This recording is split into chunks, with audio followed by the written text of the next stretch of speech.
Hello, friends. I hope you're all doing well. I wanted to kind of go over a devotion that I put together for my church group. And yeah, just I think it was a good one. I think it's something that's good to talk about. And so I just wanted to kind of share that here with the podcast as well, kind of expand my reach a little bit. But it's about it's about using your gifts, but it's also about the things that hold you back and the way that the enemy and life kind of just has a way of draining you and destroying your potential and some of the things to be aware of and to be looking out for. So we start off with First Peter 4:10. Each of you should use whatever gift you have received to serve others as faithful stewards of God's grace in its various forms. Now, I've mentioned before how God often will choose unlikely candidates to carry out his plans. He doesn't put a calling on our life based off of who we are today, but instead he puts it on who we could become.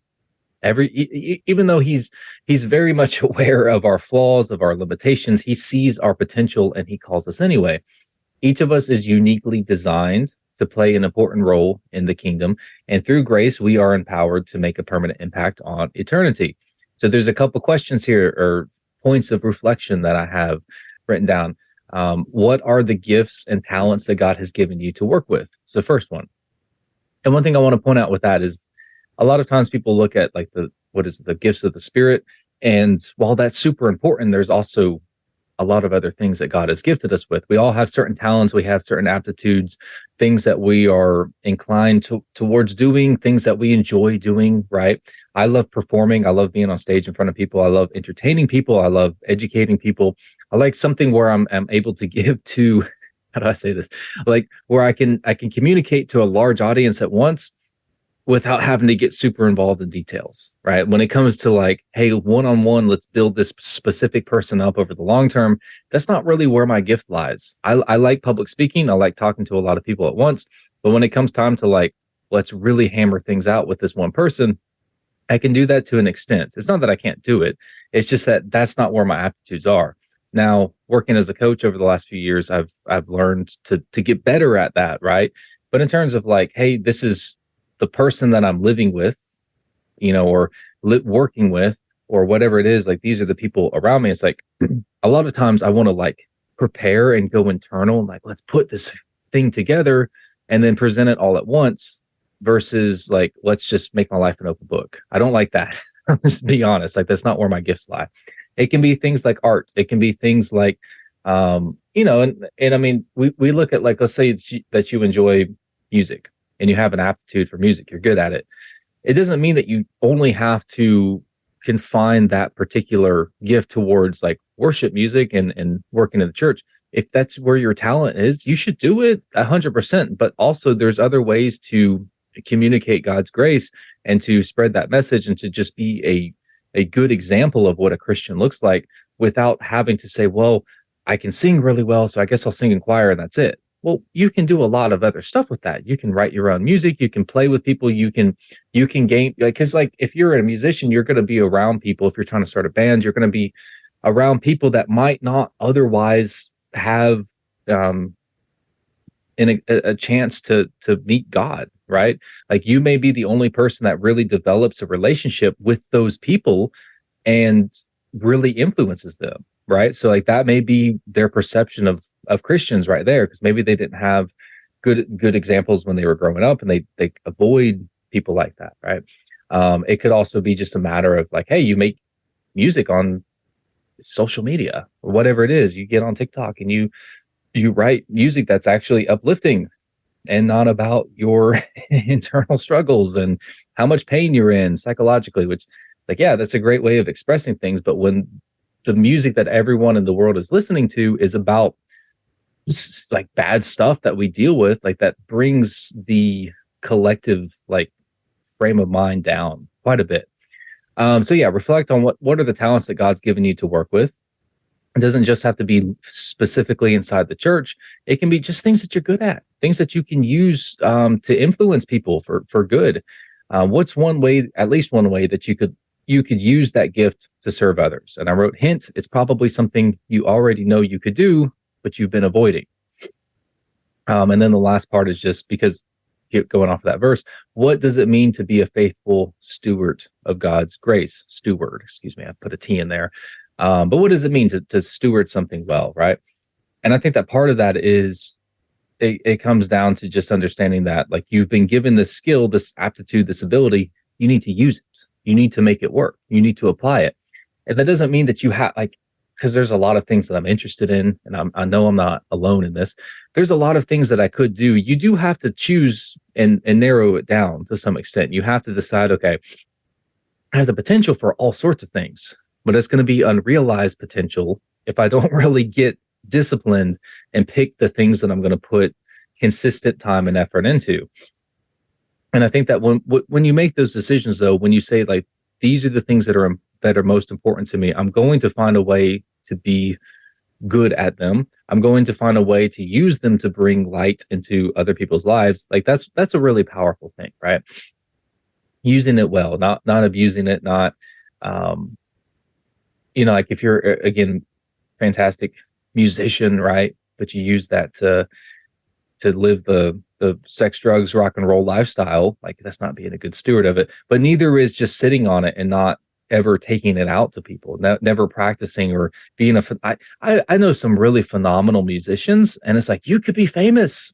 It's like they won't take those steps though. And I'm not saying you need to be famous, but like they won't take it to the streets, for lack of a better term. They won't take it to the people. It's like it's a shame. Okay. Psalms 139, 13 to 14. For you created my inmost being. You knit me together in my mother's womb. I praise you because I am fearfully and wonderfully made. Your works are wonderful. I know that full well. It's so easy to get caught up in comparing ourselves to other people. We want what other people want, and we constantly measure our self-worth against the achievements and the attributes of everyone around us. And listen, it's good to work on our goals, but there's also a reason that, don't covet, don't envy was part of the 10 commandments. Envy robs us of our ability to appreciate the things that we have. And the truth is we already have what we need. We were all knit together with care and precision and with a specific purpose in mind. God knew exactly what he was doing when he created you. He didn't leave anything out. Sadly, it is very easy to lose sight of this fact, and we fall into the trap of believing that we don't have what it takes to live the life that God has planned for us. Because of this, we take our eyes off the goalposts that he set, and instead we wander off in search of worldly validation. And in hopes of gaining the approval of other people, we end up pretending to be something that we're not. And this is a very subtle but very destructive shift in our perspective. And it's one that the devil uses as a weapon almost constantly. But here's the thing, and this is like the underlined, highlighted, bold, whatever. God wants to use you, not the person you pretend to be. The next part, 1 Samuel 16:7. But the Lord said to Samuel, do not consider his appearance or his height, for I have rejected him. The Lord does not look on the things people look at. People look on the outward appearance, but the Lord looks at the heart. So God sees right through whatever insecurities that you may have about yourself. He sees through the facade. He looks past all the lies that you've believed about your value. He looks to your inmost being, where you are a wonderful reflection of his grace and his love.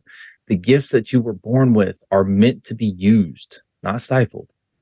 So the next questions that come up for reflection, do you believe that God wants you to use the gifts that he's given you? It's an obvious question, but like, how do you really feel when you think about going all in with what you've been given? Do you feel like, no, I shouldn't gain worldly attention with that. I shouldn't make money off of that. Other people can do that. I'm not good enough. I'll never be good enough, right? It's like, well, if you believe that God created you and gave you those talents, why would you not believe that he wants you to use them? And again, it doesn't mean that you have to like start a business based off of those things or become famous based off of those things, but you're supposed to use them. And I see a lot of people waste their life. They waste their potential. It's like, you could do so much if you really applied yourself, and you just won't. And it irritates me. But I feel that way about myself too. Sometimes I'm like, there's things that I'm not taking full advantage of that I've been given, and I have these opportunities, and I need to lean into them more. And it's like, I think it's important that we take the time and reflect on this stuff and really think, like, what could I do if I really went all out and just committed to the things that God has given me to work with the understanding that He wants me to work with them. Otherwise, He wouldn't have given me these talents. And then the next point is, how does Matthew 13:12 apply to the area of your gift? So and that's basically the parable of the tenants. So, he who has little, even what he has will be taken away from him. He who has much, more will be given to him. And then they will have an abundance. So just the idea that, like, when you have something, when you're given a gift and you work with it and you invest in it and you use it wisely and you make good use of it, it magnifies itself. God pours into that, and he increases it, and he expands it, and he lets it grow, and it becomes something much bigger than it would have been otherwise. And this is true for investing. It's also true for investing in yourself. Versus if you are given something, like you're given a talent, you can sing, you can write, you can, and it doesn't have to be stuff like that. It can be little things like, you're a really good communicator. And so it's like, well, I don't know how to use that. You can use that for anything. You can go anywhere with that. Like that's a skill that is universally needed, you know, whatever it is. Maybe you have a certain way of looking at things. I'm not like, I'm throwing out ideas, and I'm using certain examples because they're easy, but this applies to all sorts of things. When you use that, it grows, but when you don't use it, it's not only that you don't get the benefit, you also have to live with the knowledge that you wasted your potential. You could have been something and you weren't. And I would like to encourage you to not fall into that. And then the last point here, no one's perfect, but what's holding you back from using your gifts to the fullest? So what's holding you back in terms of, like, there's a lot of reasons that we don't pursue things. And I think a lot of times it comes down to insecurities. We might think, well, other people are so much better than me, right? Like, if I want to make music, if I want to write books, if I want to speak to people. But there's, like, I look at my heroes and the people that I look up to, and I think, I'm nowhere near that. There's absolutely no way I could do that. But it's important to remember that nobody's perfect. None of those people started out perfect. They didn't start out the way that they are. What are the things that hold you back? Is it fear of failure? Is it fear of hard work? Is it lack of discipline? Is it lack of motivation? Is it lack of with the relationship with God that you need to point you in the right direction? Is it fear of something? I think a lot of times it is fear. But if you don't know what that thing is, have you prayed about it? I'm really impressed with myself and other people by how often we know that there's a problem and we never take it to God. We never ask, right? And I feel like sometimes I'm really good at praying and taking things to Him, and then there's, like, this obvious thing that I just let slide for months, for years, for however long, and it's like, at some point I realized, like, oh, I should have prayed about this forever ago. And when I finally do, it's like, sometimes it's not an instant, turnaround, but a lot of times it's very quick. A lot of times I at least get the answer quickly, and maybe I have to dig myself out of a hole, but it's like, here's the shovel and here's the roadmap, and also here's some help. It's like, oh, well, I wish I had prayed about this earlier. But it's crazy, just we don't think about it sometimes. And I believe that there's also one other thing in particular that holds people back from fully committing to their calling. Although there's a lot of things in our way, I think that one of the most pervasive is pain. And this is actually where I started the devotion originally, the point of, like, the topic. But I realize it applies to other things too. We've all been hurt. And in the aftermath of that pain, we tend to close ourselves off in fear, really. And when life makes a habit of battering us to pieces day after day, it's easy to become bitter. It's easy to become guarded and worn down. Unfortunately, this is just the way that the world works. Things are going to suck. Jesus warns us that times are going to be tough. They are. Keeping your heart intact is going to be difficult. Matthew 24:12 through 13 says, because of the increase of wickedness, the love of most will grow cold, but the one who stands firm to the end will be saved. And I got to tell you, when I read this, and I've read this many times, but a couple weeks ago, I was reading through Matthew again, and I got to that verse, and it felt surreal. I felt like God was speaking directly to me, if like to the point where it really freaked me out. Like I teared up, and I was just like, okay, like fingers being pointed at me here, because I've done this. Like I've as in a lot of areas, but I can think of a few in particular where it's just like you go through hardship over and over and over again. And at some point, you stop trusting people. And at some point, you become angry and bitter, and you start to just like lash out. And I don't feel good about life anymore. And so you close up, and you stop loving people. You stop caring about people. And it's not necessarily that you start to hate people, but you just like I've got to turn my energy towards myself. I got to protect myself. I can't deal with this, right? And it's not only that, hey, this particular situation hurt me, I'm not going to go back to it. Like, hey, yeah, set boundaries. Be smart about the people that you open up to. Be smart about the people that you allow to influence you and to have the opportunity to hurt you. Set boundaries. Be careful. But there's a difference between that and saying, and it's a subtle thing a lot of times, but like when you go through a bad breakup, a lot of times you feel like you'll just never find somebody else that makes you feel that way again. And the reality is that you will, right? Like it may not be soon. But like you're gonna find people that you click with. If you're a hermit and you never leave the house, maybe not. There's like always the exception that proves the rule. And there's one person that I think of as like, yeah, he might not, but I hope he does. But in general, like if you're depressed, you're going to feel like you'll never be happy again. And you'll feel like even if I accomplish the things that I want to do, it's not going to make me feel good. I'm still going to like be upset. I'm still going to be depressed. That's why it's so, that's why people, just choose to end things. It's not because it hurts so much right now. It's because it hurts so much right now. And it doesn't seem like it'll ever change. It's like, well, yeah, like at that point, it makes sense. Like if it's never going to get better, and it's a lie, it's not true, but it's understandable how it can seem that way. You get that emotional part of your brain engaged in the thought process, and it can only see a couple seconds into the future.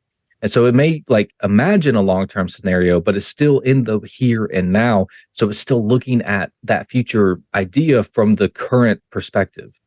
It's still fixated on like, well, I feel upset right now. That means that I can imagine being happy, rich on a beach somewhere, not having to work if I don't want to, but I'm still going to be depressed. Like I still feel empty. I still feel hollow inside. Right. So it tricks us.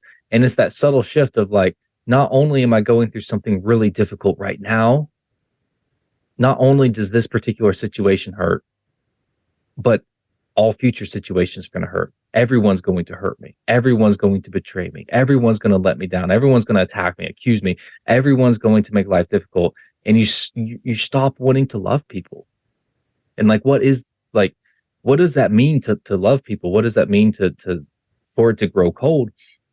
If somebody that you're close with hurts you, you may not appreciate that. You may say something to them, but you also don't look at it as like just the action. Like, oh, you did XYZ to me. You did this thing to me.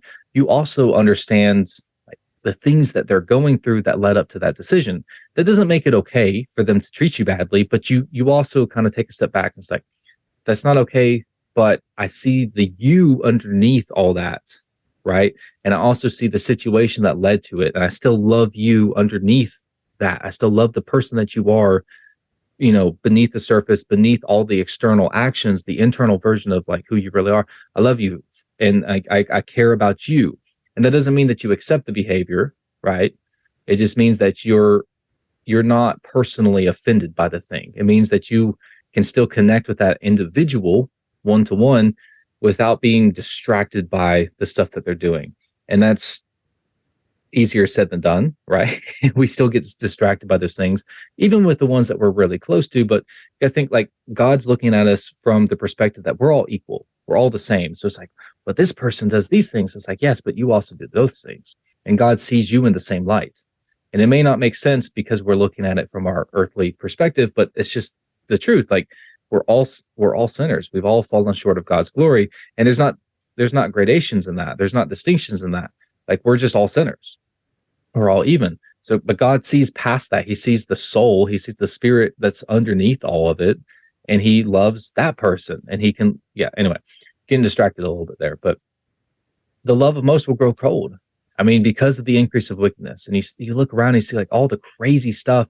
I think of dating shows in particular, like people are like men and women are at each other's throats right now. It's so polarized. And there's these shows that like YouTube channels, whatever, that just play on that.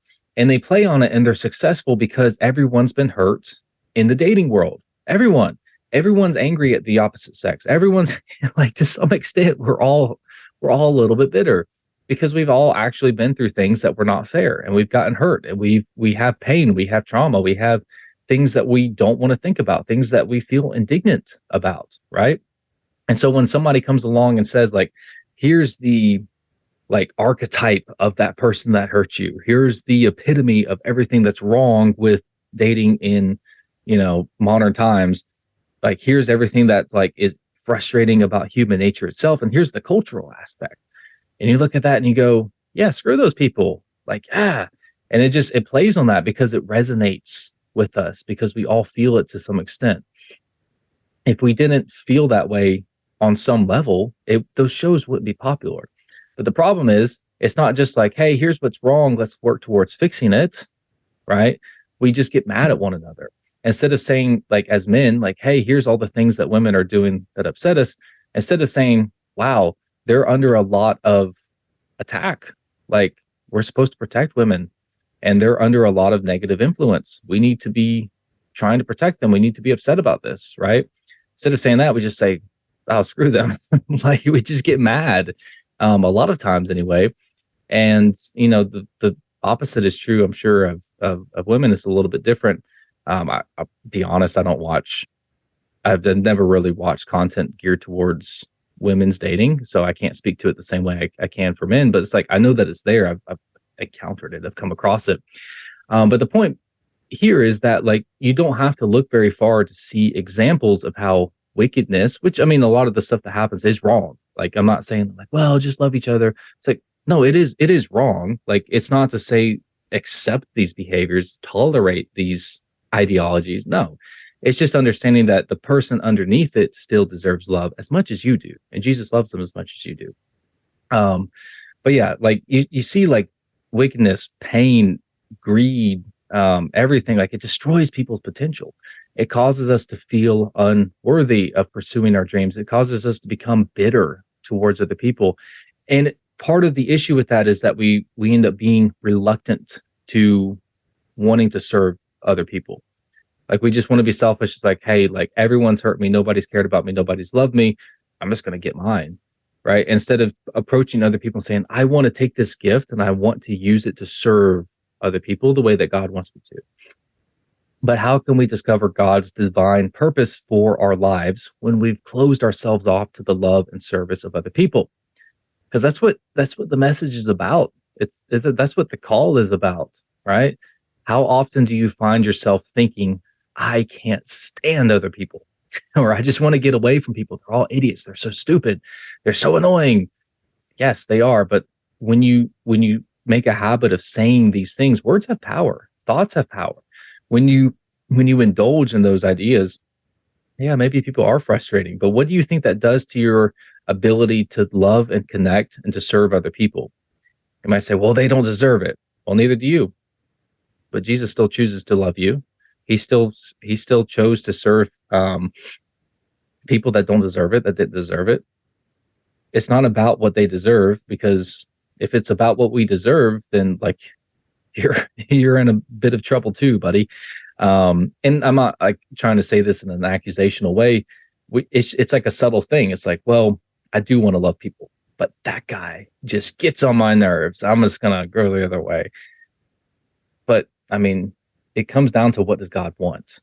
Right? It's not about what I want. It's not about what people want. It's not about what church tells you to want. It's about what God tells you to desire and to seek after. And you may not necessarily feel compelled to, like, you might not feel like you really love somebody else, but you are required to act a certain way. And when you act a certain way, you start to see to grow past the external stuff that would otherwise distract you, and you start to realize, like, hey, as I persistently go after this person's heart and I try to be a good influence on them, even though that they're doing things that I don't agree with, you start to make sacrifices for this person, and you realize, I am sacrificing for this person. I actually do care about them, and I care about what God cares about, and that's people. It's people. That's what it is. But our talents, our gifts, the things that God uses to connect us and to serve one to the things that God gives us to serve one another, so that He can serve those people, right? They're meant to be used in service of the kingdom. And although they do enrich our own lives as well, they're ultimately used to be used for other people. And it's really important that we don't let our love for other people grow cold. Even when we don't feel like it, we are called to serve each other with the gifts that God has given us. If we weren't meant to use the tools, they would not have been handed to us. And if keeping your heart open in this world seems impossible, I get it. Don't worry. And I'm saying this as much to myself as anybody, but don't worry. It is impossible in our own strength. But God doesn't have those limits. He is close to the brokenhearted. He is all powerful. He can overcome those barriers, and He rescues those whose spirits are crushed. Psalms 34:18. He's not going to abandon you, and He's not going to just leave you to figure it out by yourself either. So we're almost done here. A couple more questions, and I'll just throw these out here. This world encourages isolation and encourages selfishness, right? It's tempting to just kind of retreat from other people. Oh, I'm an introvert. I don't want to go out. Oh, sorry. Well, how does that really affect you? How does that affect your ability to connect with other people, to serve, to be part of a community? Does God want you to live in isolation? No. So how can you keep yourself from giving in to that temptation? Because it's easy, like, if you get hurt, to just go ghost. I'm just going to disappear. I'm not going to talk to anybody. I'm not going to deal with anybody. I don't want to. So I'm just going to vanish, right? Like, it's very tempting. So how do you deal with that? And these are things for you guys to think about, to contemplate, to meditate on, right? Like, let it mull over in your head. I'm not sure if I use that right, but I don't get to use that word very often.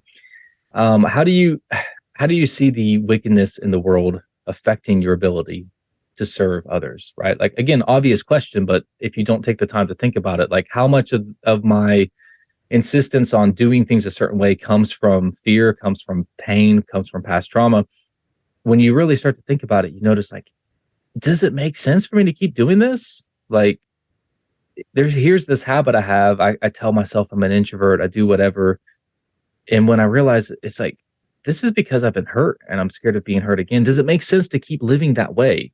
Because it's probably not fulfilling. Living in fear, living in pain is probably not fulfilling. It's probably not the right move to make. And I'm not saying that it's going to be an easy process to fix that. I am saying, if you don't ever identify it and choose to start working on it, it's not going to happen. It's not going to change. It's just like, is that the life you want to live? Do you want to be stuck like that? All right. And then, like, if you can take some, I'm just like skimming through these last little points. Some of them are like kind of group specific, or they're meant like in conversation. So I would say also just think about, how do you balance your talents and your gifts to enrich your own life, but also use them in the service of others and building God's kingdom. So if you have something that you like doing and it's like, this is fun, this is my hobby, I love surfing. Well, how do I use that to build God's kingdom? I don't necessarily have to like swim out there with a cross painted on my surfboard, or, like something like that. But I can use that, like, what is the community that I have access to now? What is the influence that I have? Are there opportunities that come up where I can share the gospel? Whatever it is, can I just be a good person to other people and like make them think like there's something different about them, right? But then again, maybe there is something very specific and bold and action oriented that you could do. I don't know, but it's something to think about. So, yeah. Thank you guys for listening. I appreciate your time. As always, if you want to reach out to me on social media, I'm fairly responsive. I'm not super good at checking my phone. But as soon as I see it, I will absolutely get back in touch with you. So yeah, good luck. See you soon.